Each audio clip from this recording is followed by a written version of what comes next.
My wife stood at the doorway, adjusting the strap on her black dress like nothing was wrong.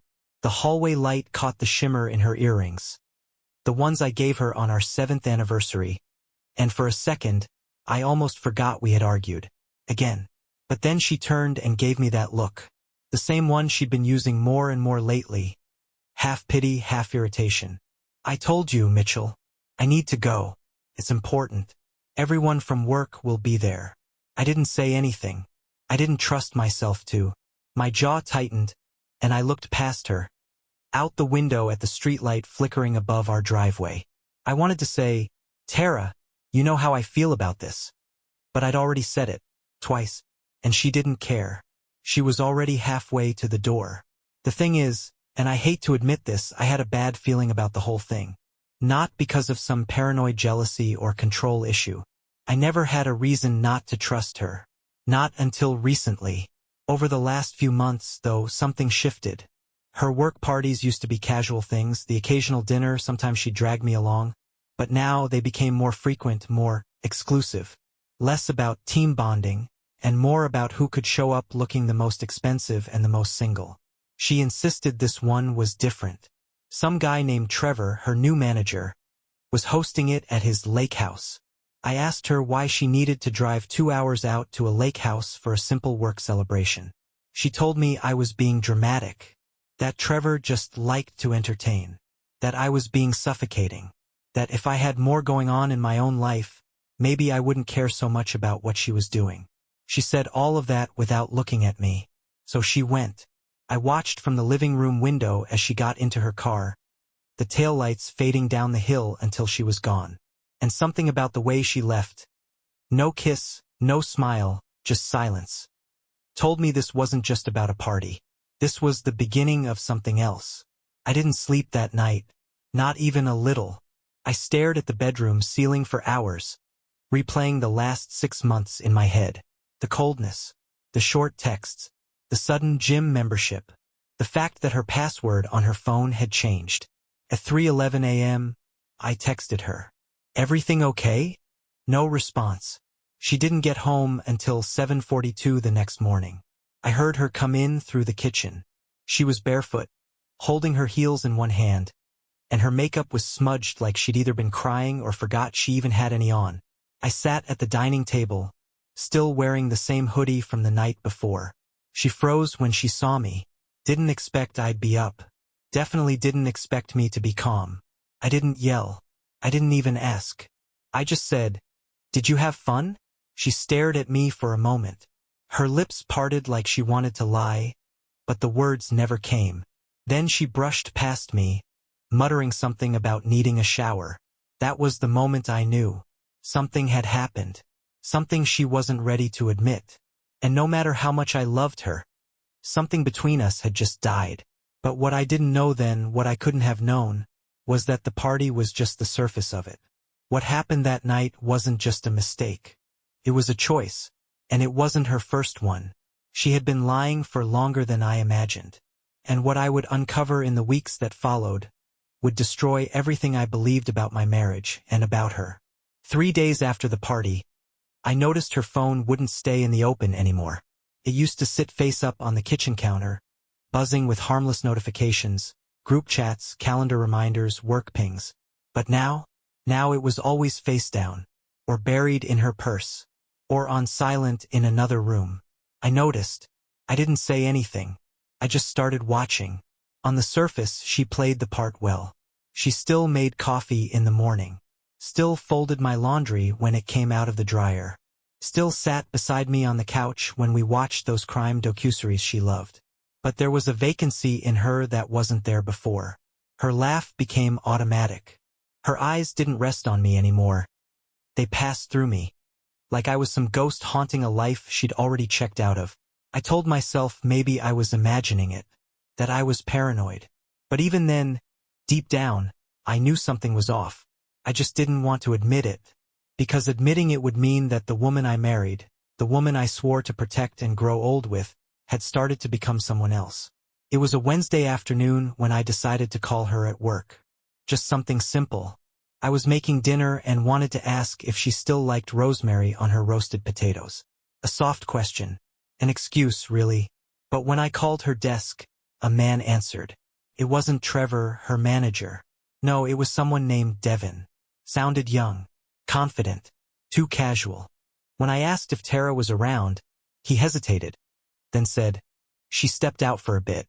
She mentioned she was meeting someone by the lake. By the lake? The hair stood up on the back of my neck. I didn't even ask any more questions. I just thanked him and hung up. Then I sat there at the kitchen table, rosemary still in my hand, and stared at the empty seat across from me. I knew which lake he meant. Trevor's house. The same place where that party had taken place. The one she swore was just a one-off. That night I didn't confront her.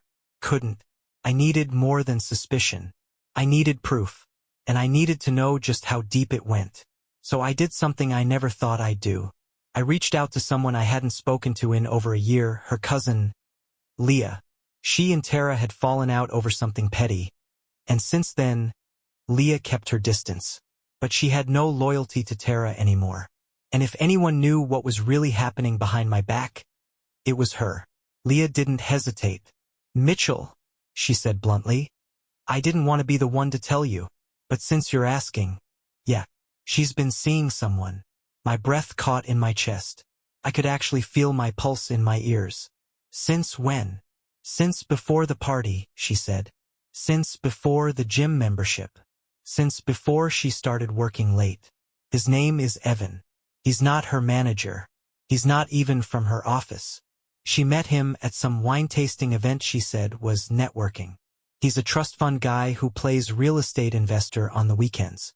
Drives a matte black Audi and thinks he's James Bond." I didn't speak. Couldn't. My body went cold. "She told me," Leah continued, "that she was waiting until the right moment.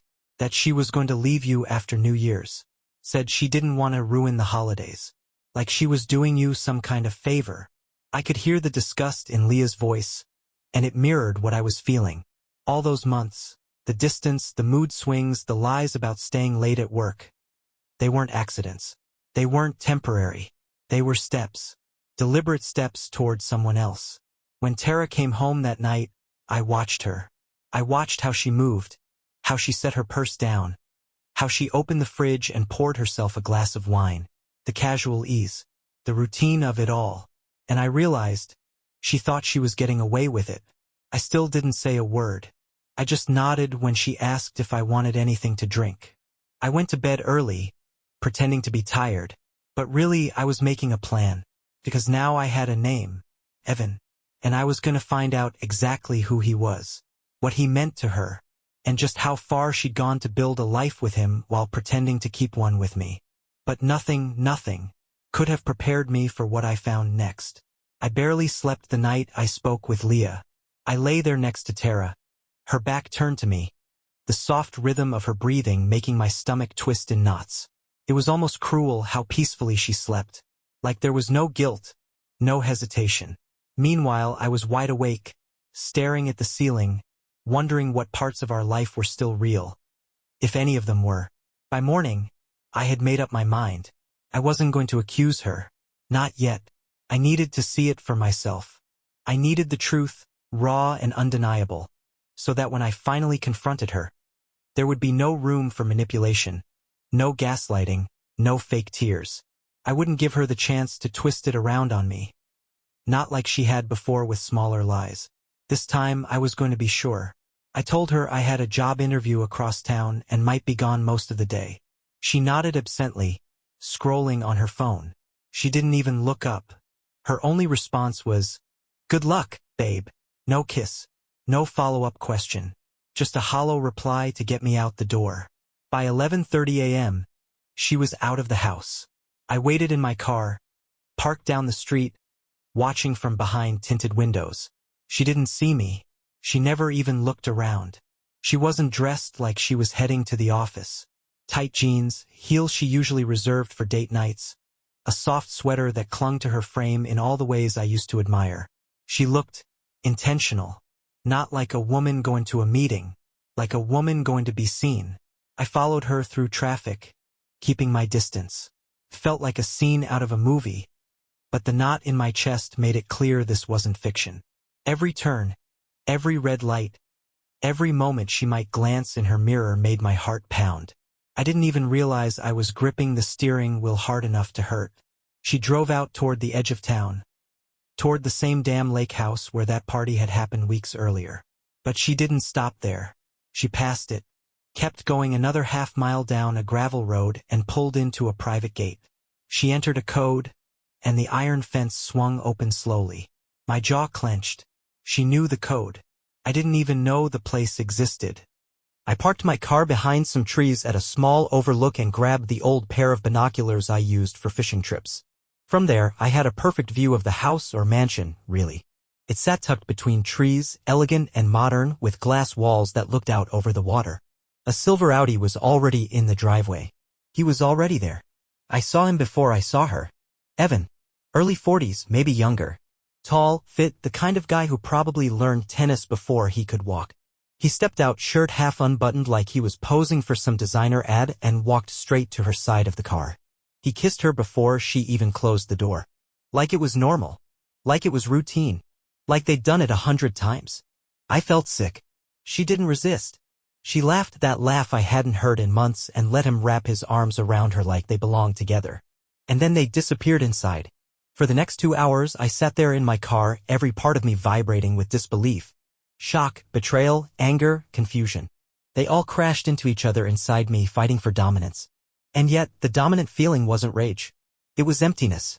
It was the realization that this wasn't some spontaneous mistake. This was a relationship. A second life she was actively building. I had been reduced to a shadow in her background while she created something new, something exciting with him. By the time she left, it was after 3 p.m. She looked different, not just physically. Her whole posture was lighter. Her eyes brighter. Like being with him had breathed new life into her. She got back into her car and drove away with music playing and the window down. She didn't look back. That night at dinner, she asked me about my interview. I said it went fine. She nodded and went back to eating. I wanted to scream. I wanted to flip the table and throw the truth at her, tell her I'd watched her. That I saw the way he touched her. That I knew about Evan, about the lake house, about the lies. But I didn't. Because something had shifted in me too. I wasn't going to beg. I wasn't going to cry or demand she explain herself.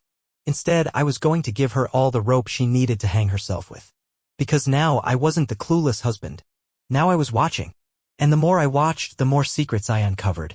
What came next would not only prove how deep the betrayal went, it would show me that even this, as devastating as it was only the beginning of what she had done behind my back. The morning after I followed Tara to Evan's house, everything looked exactly the same on the surface. She still made her smoothie, still wore her robe, still checked her email like nothing in the world had shifted. But for me, everything had. And there was no going back. I knew I couldn't live like that. Pretending. Eating beside her while she sent emojis to another man.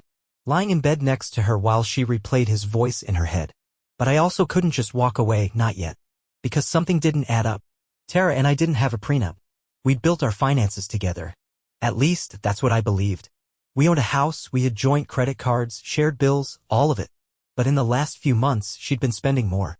Designer clothes. Spa visits. New tech. I assumed it was all from her work bonus. She said they had some performance-based incentives, but now I started questioning every single explanation she'd ever given me. So I started digging. I knew her passwords, or at least I used to. The ones I had saved in my phone no longer worked. Her email had a new 2-factor login. Her phone now locked after 15 seconds and needed Face ID. But she slipped one day. She left her laptop open while she was on a video call in another room, and I caught a glimpse of something I hadn't seen before, a financial dashboard. Not our usual bank. It was something else. A private banking platform, sleek interface, luxury branding. The kind used by people with serious money. I stared at the name of the institution and took a picture of the screen before she came back. Later that night, when she went for a walk, the ones that always lasted longer than they should, I searched for the bank online and found it catered to high-net-worth clients. The login portal was tight with security, but I didn't need to break in. I just needed to understand how she got access to an account there in the first place. That's when I made a call to a friend of mine, Darren, who used to work in financial compliance. I gave him the name of the bank and asked him, discreetly, to find out if a client named Tara Mayfield had a profile. He owed me a favor. He didn't ask too many questions. The next day he called me back. Mitchell, he said, I don't know what the hell she's doing, but your wife has over $600,000 in an account under her name. It was opened 6 months ago. She's been wiring money into it weekly, small enough amounts to avoid detection but consistent. Do you have any idea where she's getting this money? I didn't. We didn't make the kind of income. Even combined, we barely cleared $130,000 a year. So unless she was selling black market organs on her lunch break, something was seriously wrong. I couldn't breathe. This was no longer just about infidelity. This was fraud. This was betrayal on another level.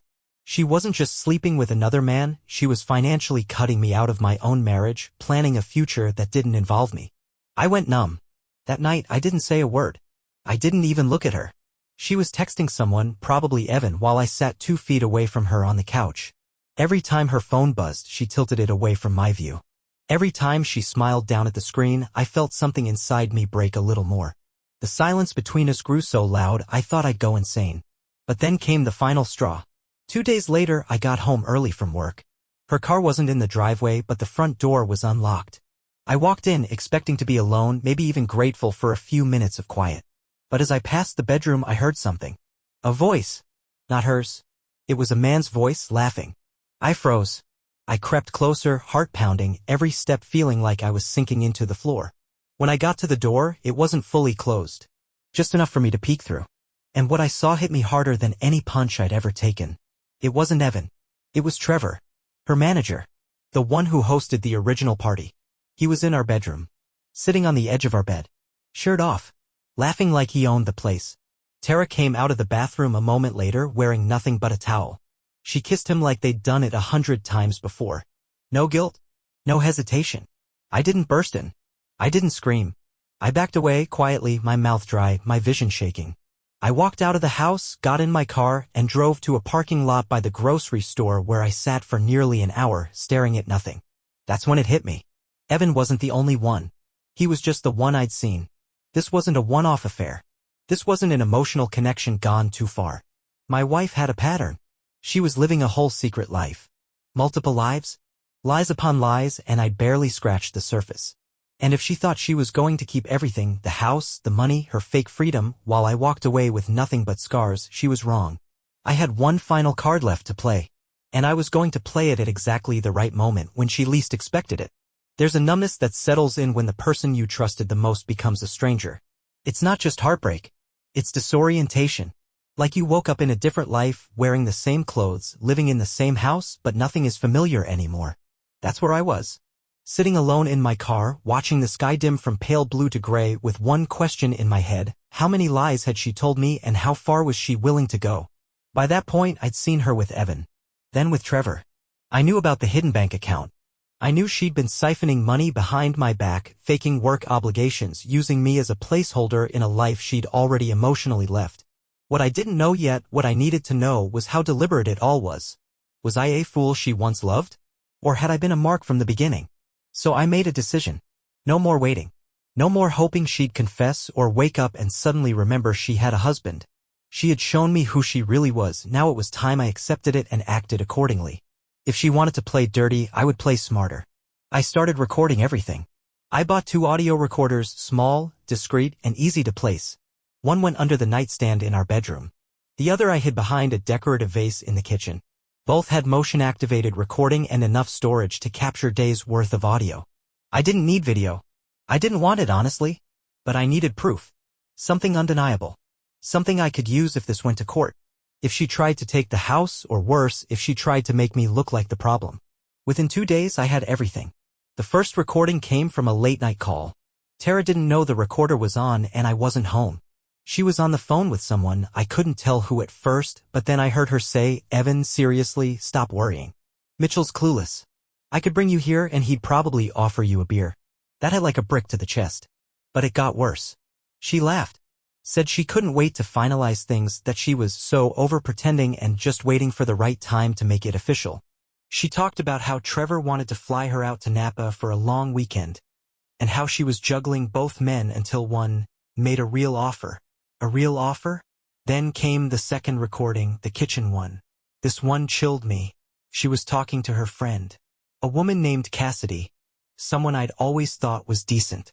They were drinking wine, laughing, and then Tara said, "Honestly, if I can get Mitchell to agree to an uncontested divorce, I won't even need a lawyer. He's soft. He doesn't fight.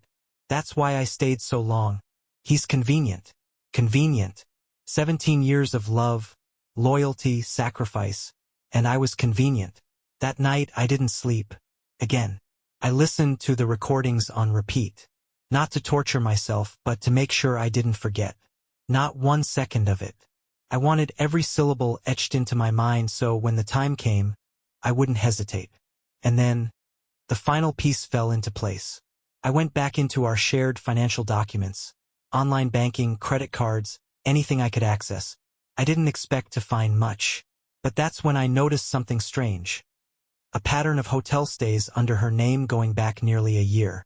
Sometimes midweek. Sometimes weekends. I thought she was visiting her sister. They weren't even discreet. She hadn't bothered to hide them. She assumed I'd never look. One of the hotel receipts even listed a room service bill for 2. Champagne. Chocolate. A note that said, "Happy anniversary, baby. Here's to another secret year." It wasn't our anniversary. I printed everything. I backed up the recordings to 2 separate flash drives and stored them in different places. I took screenshots, compiled email confirmations, cross-checked her call logs, and even pulled GPS data from an old shared iPad she forgot to unlink from her Apple account. I knew where she had gone, when she went, and who she was with. And then, like fate had been waiting for the perfect moment, she handed me the setup I needed. She came home on a Friday evening, clearly distracted. She sat down next to me, barely made eye contact, and said, "Mitchell, I think we should talk. About us." I nodded calmly. She cleared her throat. "I think we both know things haven't been working for a while." I felt disconnected. "I don't want to hurt you, but I need to be honest." I looked at her. "Then be honest." She paused, then said the line I'll never forget. "I think we should separate. I want a fresh start." I nodded again. "Okay." She blinked. "Okay. You're right," I said. "It's probably for the best." She didn't expect that. I saw the confusion in her eyes.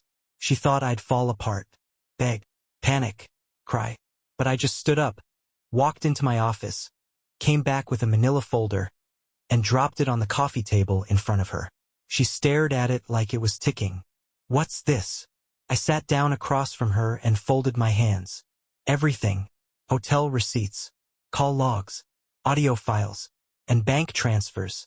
You've been busy." Her face drained of color. "You've got 30 seconds to decide how this goes, Tara," I said. "We can do this clean. You walk away with what's fair, and I don't take this to court. Or you can try to play me again, and I will destroy every lie you've told with evidence. I will subpoena your boss. I will drag Evan and Trevor into it. And I will make sure every dirty secret you've been keeping ends up on record." She didn't speak. Her hands were shaking. I stood up and walked toward the door. "You want a fresh start?" I said, not even looking back. "Then start packing."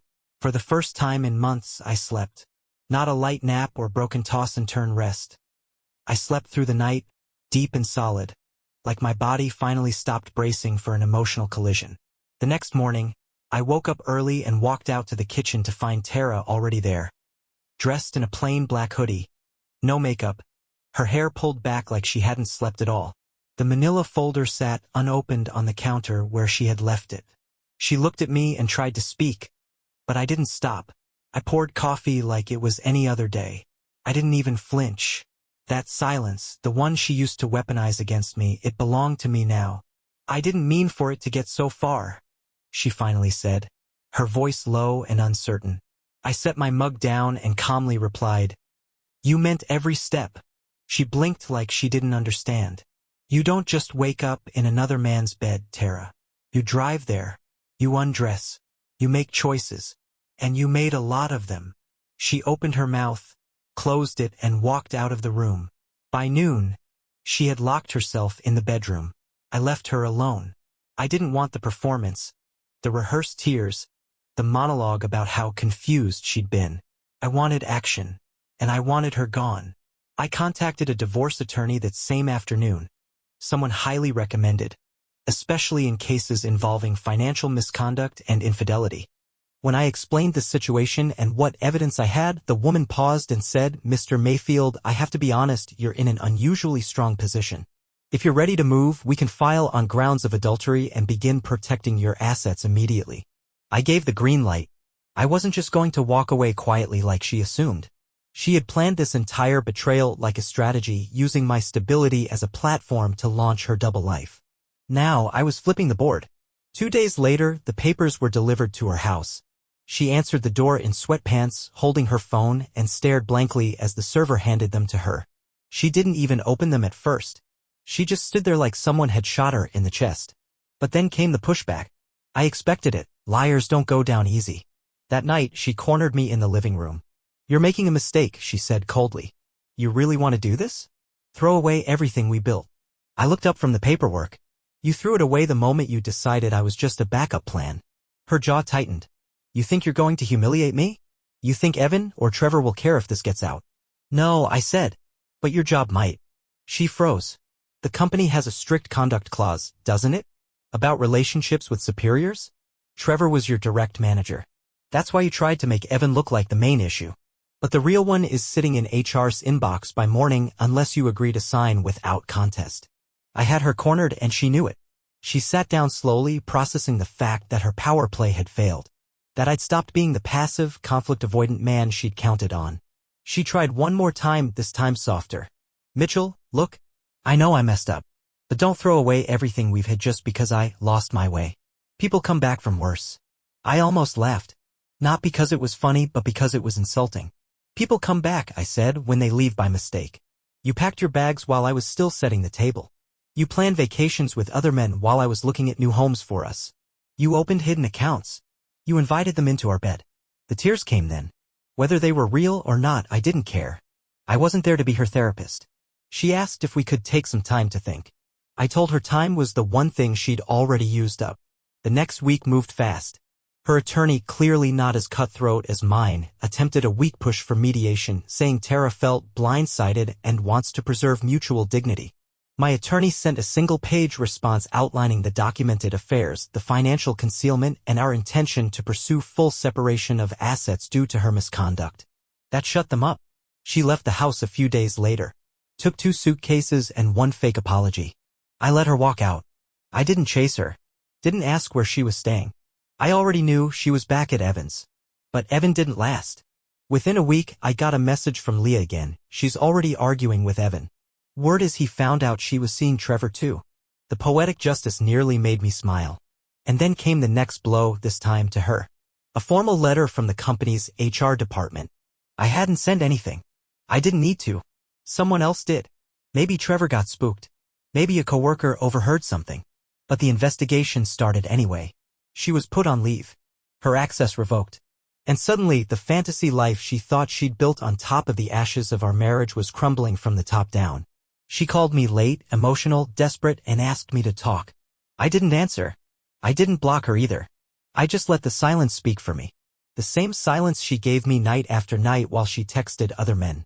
The same silence I sat in while wondering why my wife had become someone I didn't recognize. But now the silence belonged to me. And I wasn't done yet. Weeks passed. The house was quiet again. No footsteps pacing past midnight, no hushed calls on the back porch, no random perfume lingering on pillows that hadn't been mine. Just silence, thick, still, healing. For the first time in years, I could breathe without second-guessing the air I was breathing. But I wasn't at peace yet. Not because I missed her, that part of me had burned out. It was because I knew her. And I knew she wasn't going to let go without trying one last time to rewrite the story. People like Tara, they don't apologize. They reinvent. And I needed to be ready. Her call came at 2:17 in the morning. Not the first, not the last, I'd ignored several already. But something about the timing made me answer. Her voice was cracked, almost unrecognizable. "Mitchell, can we talk?" I didn't say anything. "I don't know what's happening to me," she continued. "Everything's falling apart. Evan kicked me out. Trevor won't return my messages. Work froze my pay. People are treating me like I'm poison." I waited for her to get to the point. Because all of that? That wasn't regret. That was fear. Not fear of what she'd done, fear of what it cost her. "I made a mistake," she finally whispered. "I should have never left you. I see that now. You were the only one who ever actually. I hung up. Not out of spite. Not even out of anger. But because I finally understood she didn't miss me. She missed the version of herself she got to be when I was around. The stable life, the reputation, the comfort, the cover. And now that it was gone, she wanted it back, not out of love, but survival. But she'd already made her choices. And now, the world she built on lies and manipulation was crumbling faster than she could glue it back together.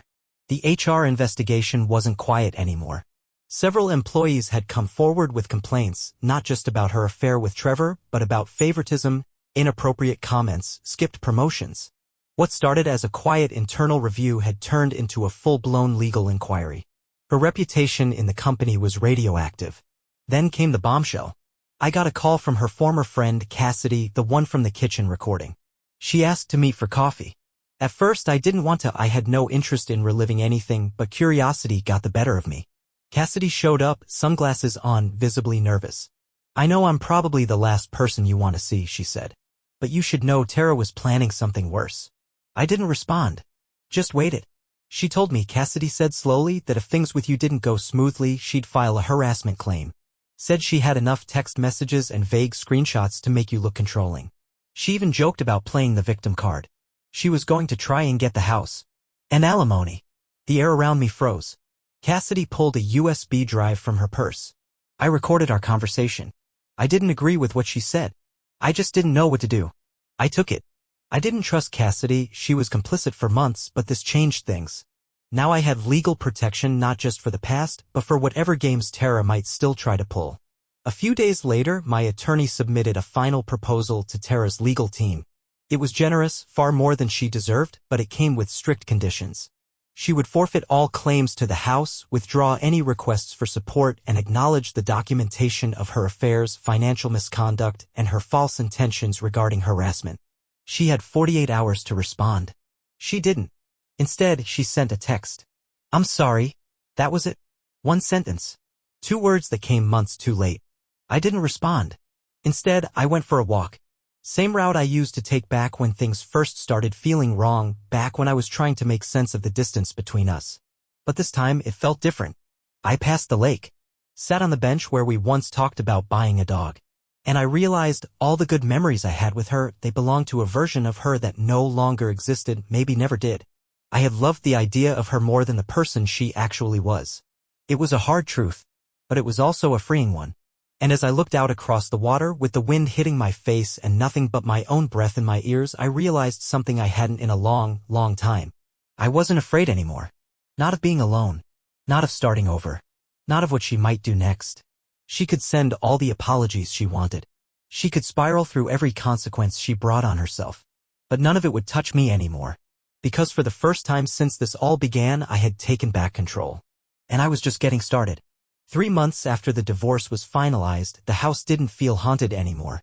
I had painted the living room a different shade, moved the furniture around, donated things I no longer recognized as mine. Every piece she'd touched, every framed memory that once held a version of us was gone. Not out of spite, but necessity. The past had already taken enough from me. I wasn't going to give it space to linger. There were still quiet moments that hit unexpectedly. A song on the radio. A scent on someone's scarf at the grocery store. But they didn't sting the way they used to. They passed like soft reminders that I had survived. That I was surviving. And more than that, I was finally living again. It started small. I began going for long walks without checking the time. I cooked real meals again. I laughed more, not the hollow kind you use to cover pain, but the kind that comes from something honest. I reconnected with old friends I hadn't seen in years. Friends I'd pushed away while trying to hold onto a marriage that no longer existed. And the best part? I wasn't trying to prove anything anymore. One morning, I walked into a community workshop for photography. Something I'd always wanted to learn but had shelved for later.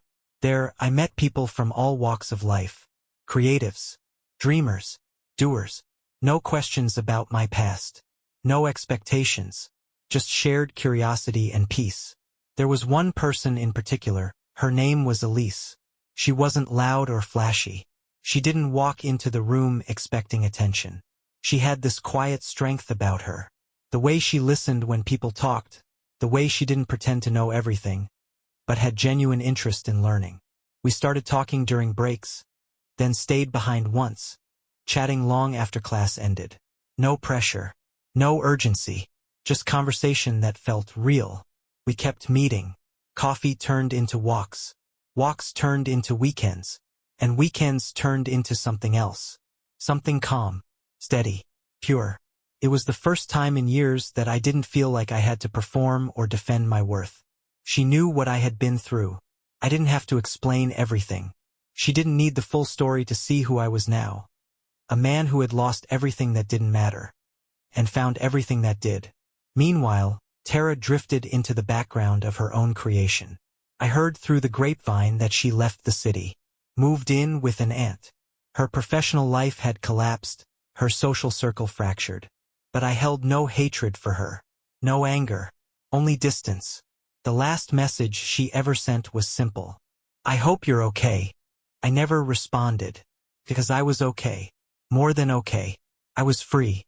Not just from her, but from the quiet self-doubt, the constant walking on eggshells, the invisible chains I didn't even know I'd been living with for years.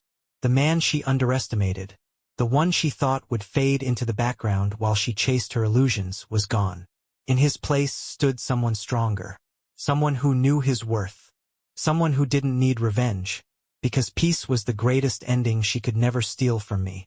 And as I stood beside Elise one evening, watching the sun dip behind the lake, the same lake where I once learned the truth, I realized the most powerful part of healing wasn't about what I left behind.